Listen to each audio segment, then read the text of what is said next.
Gabi-gabi, milyon-milyong utak ang nagugutom hindi dahil sa kulang sa tulog, kundi sa mas mahalagang bagay.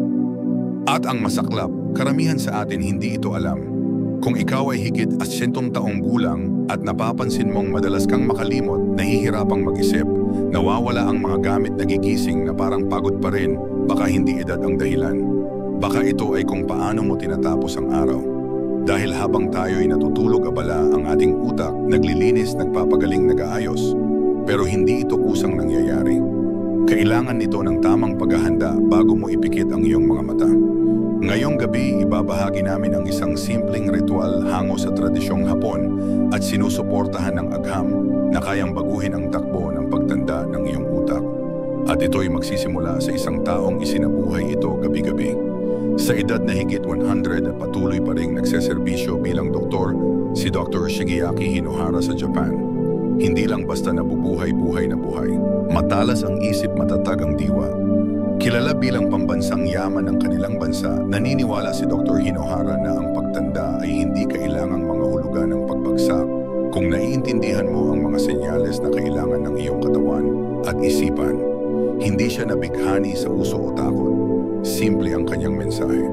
Huwag matutulog ng hindi pinapakain ng utak. Hindi lang pagkain kundi ritmo, katahimikan at suporta sa sistema ng nerbiyos. Para sa maraming Hapones, siya ang sagisag ng sinaunang karunungan. At ang kanyang sekreto, isang napakasimpleng bagay na maaari mong simulan ngayong gabi. Isang gabi-gabing ritual na tumulong sa kanya upang manatiling malinaw ang pag-iisip at malusog ang alaala kahit sa kanyang edad. Ano nga ba ang kailangan ng utak bago matulog? At bakit nakasisira sa memorya ang pagkaligtaan nito? Habang nagpapahinga ang katawan, abala ang utak. Sinasala nito ang mga karanasan sa maghapon, iniimbak ang mga alaala, nililinis ang sarili at pinapalakas ang mga connection ng neuron. Hindi ito nagpapahinga lang, ito'y muling bumubuo. Pero hindi ito automatikong nangyayari.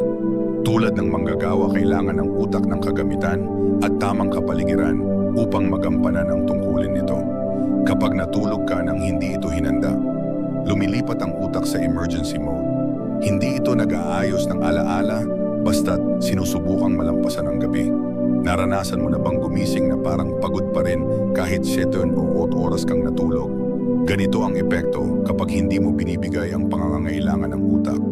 Walang sustansya, walang senyales ng kaligtasan, tanging dilim at stress. Sa paglipas ng panahon, nag-iipon ang pinsala. Nakakalimot ka ng pangalan. Nababawasan ang linaw. Umaasa ka na lang sa kape para gumising. Isipin mong isang napakalaking aklatan ng utak. Gabi-gabi may librarian na nag-aayos ng mga bagong aklat, nag-aayos ng mga luma, at naglilinis ng estante. Pero kung wala kang iiwan sa kanyang kagamitan, walang ilaw, walang enerhiya, walang katahimikan, walang matatapos na trabaho. And ito ay mas karaniwan kaysa sa iniisip natin. Lalo na sa kultura ng kanluran, kung saan sinasabing huwag nang kumain sa gabi o matulog na may bukas na screen. Pero sa Japan, kakaiba ito. May tahimik, sagradong paghahanda para sa pagtulog. At sa paghahandang ito, nakatago ang sikreto sa matagal na katalinuhan ng isipan. Kilalanin natin ang isang taong natutunan ito sa mahirap na paraan at nabago ang kanyang buhay sa pamamagitan ng isang simpleng gabi-gabing ritual. Si Ginoong Yamamoto ay 74 taong gulang, dating punong guro. Matalino, disiplinado, respetado. Pero kamakailan may napansin siyang kakaiba. Madalas siyang makalimot, maliit na bagay. Pangalan na hindi maalaala, susi na nawawala. Pumapasok sa isang kwarto at hindi na matandaan kung bakit. Hindi ito demensya, hindi ito sakit. Isa itong banayad ngunit makapangyarihang senyales. At apektado ang kanyang kumpiyansa. Sa kanyang disiplina, itinigil niya ang pagkain pagkatapos ng 1 p.m. ayon sa isang artikulong kanluranin. Walang pagkain sa gabi anila, makakabuti sa timbang anila. Pero walang nagsabi sa kanya na ang kanyang utak, lalo na sa edad na ito, ay nangangailangan ng iba. Habang nag-aayuno ang kanyang katawan, naghihirap ang kanyang utak. Agad itong nakita ni Dr. Hinohara. Inirekomenda niya ang isang simpleng ritual. Isang maliit na mangkok ng mainit na tofu broth. Kaunting pag-inat. Mabagal malalim na paghinga bago matulog. Walang komplikasyon, basta't ritmo, init, presensya. Pagkalipas ng ilang linggo, nagbago ang lahat. Mas malinaw ang isip ni G. Yamamoto tuwing umaga. Nakakaalala na siya ng mga pangalan. Hindi na siya nalilito. Ayon sa kanyang asawa, para siyang bumalik sa dati. Ito ang kapangyarihan ng pagbibigay sa utak ng kanyang kailangan. Hindi lang pagkain kundi katahimikan. Hindi lang merienda kundi mensahe. At anong mensahe ito, paano nakakatulong ang isang mangkok ng sabaw o isang mabagal na paghinga sa utak upang maghilom? Lahat ay tungkol sa signaling. Palagi tayong sinusuri ng utak, nakikinig, naghahanap ng senyales na nagsasabing, ligtas ka na. Doon lang ito makakapagpahinga at maghilom. Isipin mo ang pagtatapos ng isang konsyerto. Humihina ang ilaw, paunti-unti ang tao. Unti-unting lumalambot ang musika. Ganoon rin ang nais maramdaman ng utak. Kung walang mga senyales, malumanay na ilaw, mabagal na hinga, ritmong tahimik, mananatiling gising ang utak. Hindi lubos, kalahati, laging handa sa panganib. Sa Japan, mahalaga ang ritual. Hindi lang kung ano ang ginagawa mo, kundi kung paano mo ito ginagawa.